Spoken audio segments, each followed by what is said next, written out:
Marco ఈ సంవత్సరం చివరిలో వచ్చిన ఈ మలయాళ సినిమా అక్కడ బాక్స్ ఆఫీస్ ని షేక్ చేసింది. ఎలాంటి అంచనాలు లేకుండా వచ్చి 100 కోట్ల పైగా వసూలు సాధించింది ఈ సినిమా. మోస్ట్ వైలెంట్ సినిమాగా పేరు తెచ్చుకున్న ఈ సినిమా ఇప్పుడు తెలుగు ప్రేక్షకులను అలరించేందుకు రెడీ అయింది. ఈ రోజు రిలీజ్ అయిన ఈ సినిమా ఎలాగుందో మన రివ్యూలోకి వెళ్ళి తెలుసుకుందాం. ఈ మధ్య కాలంలో యాక్షన్ సినిమాలో హింస మితిమీరిపోతుంది. అవసరానికి మించి వైలెన్స్ ని చూపిస్తున్నారు. ఆ మధ్య వచ్చిన యానిమల్ సినిమా, ఇటీవల వచ్చిన కిల్ సినిమాలో యాక్షన్ ఎపిసోడ్ దారుణంగా ఉన్నాయి.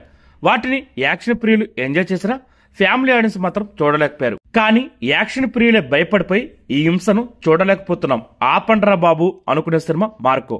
సెన్సార్ బోర్డు ఎలా ఓకే చేసిందో తెలియదు, కానీ కొన్ని సన్నివేశాలు తెరపై చూస్తుంటే ఒళ్ళు జలధరిస్తుంది.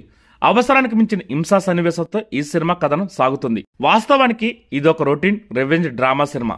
తన సోదరుణ్ణి చంపిన వాళ్ళపై హీరో ఎలా పగ తీర్చుకున్నాడన్నదే ఈ సినిమా కథ. ఇలాంటి కథలు తెలుగులో చాలా వచ్చాయి, కానీ రివెంజ్ డ్రామాని ఫుల్ యాక్షన్ డ్రామాగా మలచడమే మార్కో సినిమా స్పెషల్.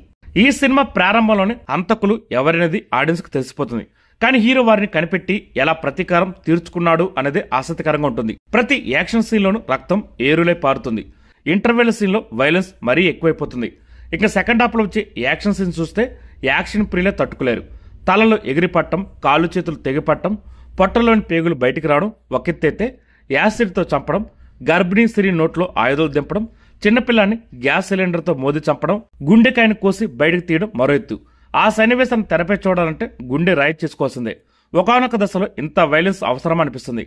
కథ మొత్తం ఫ్యామిలీ చుట్టూ తిరిగినా ఫ్యామిలీ ఆడియన్స్ చూడలేని సన్నివేశాలు ఈ సినిమాలో ఉంటాయి. చిన్నపిల్లలు, గుండె జబ్బు ఉన్నవారు ఈ సినిమాకు దూరంగా ఉంటే చాలా బెటర్. తెరపై హింసను ఆస్వాదించే వాళ్ళు, యాక్షన్ సినిమాలు ఇష్టపడే వాళ్ళకి మాత్రం మార్కో సినిమా బాగా నచ్చుతుంది.